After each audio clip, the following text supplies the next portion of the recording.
ko po ito. Ang aking kaba ay hindi.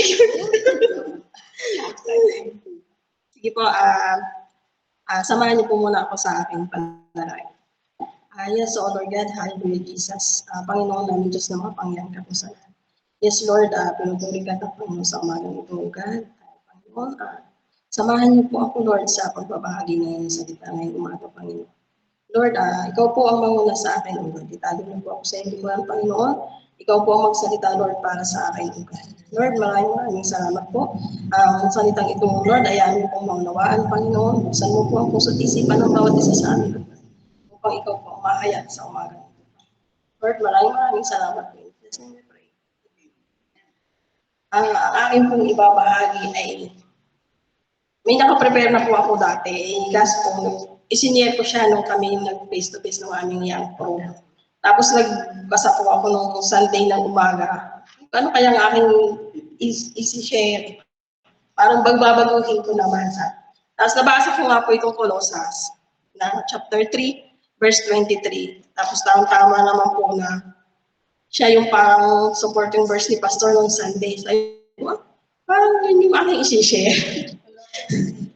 Colossus 3, chapter 23. Ito po ang kanyang sinasabi. Ano man ang inyong ginagawa,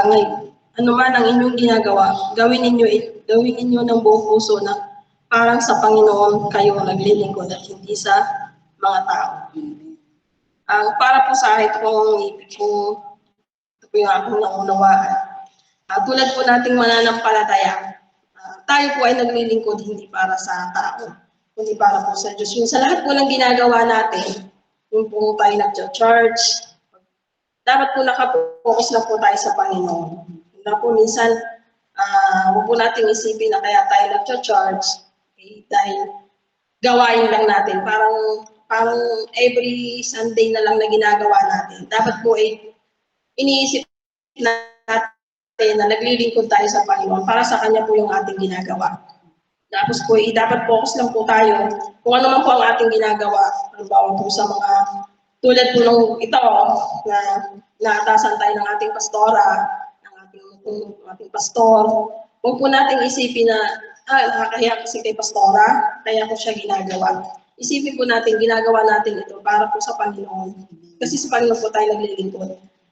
Sabi ko nga po, kung ako lang, ay parang hindi ko yata kaya dito sa unahan, pero sabi ko nga, sa Panginoon ko ito ginagawa. Kasi sa Kanya ako naglilingkod, gusto ko siyang maparangalan sa ganitong paraan.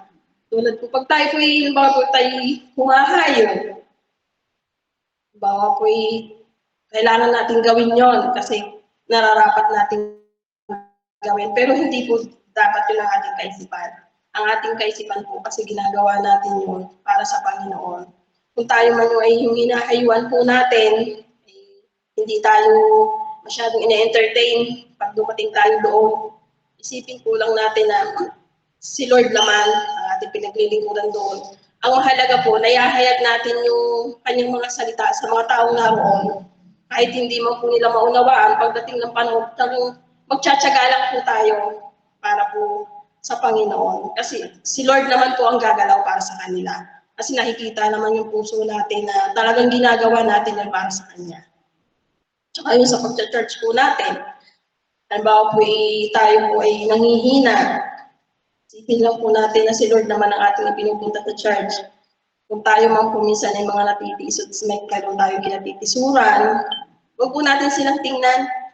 Tingnan lang po natin ng si Lord po ang ating pinupunta sa church. Hindi po tayo pupunta para sa mga tao na para makita lang, ay si sister na, laging every Sunday nandito talaga, nag-church talaga yun.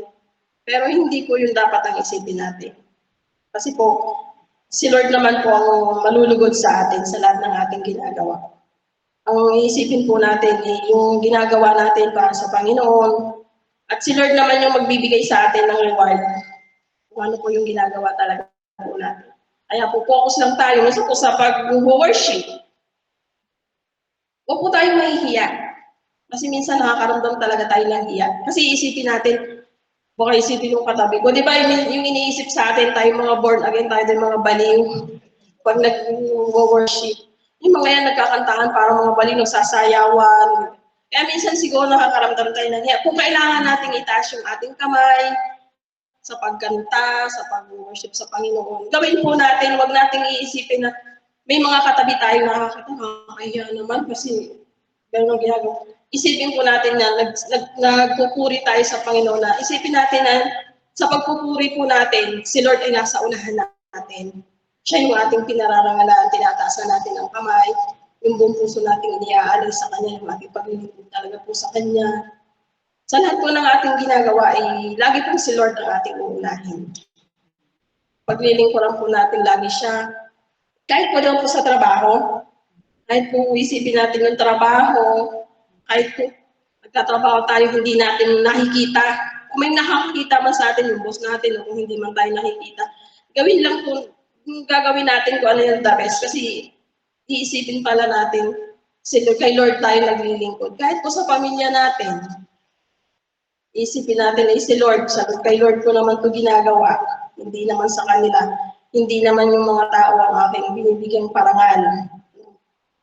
Huwag po nating isipin na naglilingkod tayo sa tao, iintay natin yung papuri sa atin, iintay natin yung balik na kahit hindi siya mag-thank you, kahit hindi siya magpasalamat kasi hindi naman natin ginagawa para sa kanya yun. Lagi natin si Lord ang ating iisipin na ginagawa ko naman yun para sa Panginoon, hindi naman sa kanya. Kung hindi mo siya magpasalamat sa akin, nagawa ko yung best ko na sa Panginoon ko naman yung ginagawa, hindi ko sa kanya. Kaya lagi na po tayo magtsatsaga. Kung ano man po ang ginagawa natin sa pagtulong po, isa din sa pagtulong. Hindi naman tayo tutulong para sa sarili lang natin. Kasi hinihi po tayo ng Panginoon. Kasi si Lord, kung mayroon siyang tutulungan, na nangangailangan po talaga, hinihi po niya yung isang tao na may kakayanan tumulong para dun sa tao niya. Kaya tutulungan po natin siya. Hindi bilang kailangan talaga natin sa tulong, kundi po yung ating puso ay may hinipo na ng Panginoon na magkaroon tayo ng puso para sa Kanya. Kasi ginagawa naman natin yun para si Lord yung paglingkod na natin. Isang part din po yun ng paglilingkod, yung pagtulong sa ating kapwa. Kaya tunay nga po na ang Panginoon talaga ay napakabuti. Pag tayo po talaga ay ang ating puso at isip po ay sa paglilingkod natin sa Panginoon, napakasarap po. Napakasarap. Minsan nararanasan ko din po yun. Na minsan nga ay hindi ako makasama kay Sister Mila, no, minsan hindi ako makasama kasi naging busy ako sa pagkano ng aming bonus. Parang sinabi ko, dapat next time, hindi na ako gagawa muna. Kasi sabi ko, parang hindi ako nakakasama, minsan nga lang ako. So, kasi ito talaga yung hinihiling ko sa Panginoon. Na Lord, gamitin mo ako. Yung talaga po ang lahi kong panalangin sa Kanya. Na Lord, gamitin mo ako kung ano man yung nais mo sa akin sa buhay ko. Gamitin niyo po ako upang mabigyan po kayo ng kaluran sa aking buhay at sa aking pamilya.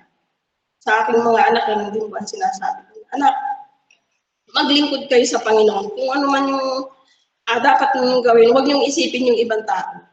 Isipin mo lagi ay ginagawa ko naman yun sa Panginoon. Sabi ko nga kay aking anak na si Sam, anak, mag-share ka. Inali nakakahiya naman. Sabi ko, anak, huwag kang mahihiya. Kasi huwag kang mahihiya, si Lord naman ang iyong ipangangaral sa kanila. Ipakita mo sa kanila na ikaw ay born again. Yun ang tawag nga daw po sa kanya ay si pastor. Kahit sabi na nanay, kahit saan ako magpunta, kahit sa school, alam ko na rin tawag sa akin, si Pastor Samuel daw. Sabi ko, gamitin mo yun. Gamitin mo. Kasi sabihin, iniahayag ka ng Panginoon doon. Sabi niya, wala namang nanay nakakaalam na gaya ng aking ano yun. Kasi ko na hindi nga. Tapos yung magsasalita. Kaya sabi ko, anak, huwag kang mahiya. Kahit sa kay Joshua, ganun din po ang aking sinasabi sa kanya. Kaya lang sabi si Joshua, iba po kay Samuel. Kaya sabi ko, darating din yung time na makapaglingkod kaming lahat sa kanya. Kaya sabi ko nga po sa kay Brother Regina, si Lord ang bahala. Basta ang mahalaga ay unahin muna natin siya. Kasi alam ko naman na kung siya yung unahin natin, maglilingkod tayo sa kanya, siguro naman hindi na natin kailangang hilingin pa kung ano yung ibibigay niya sa atin. Kasi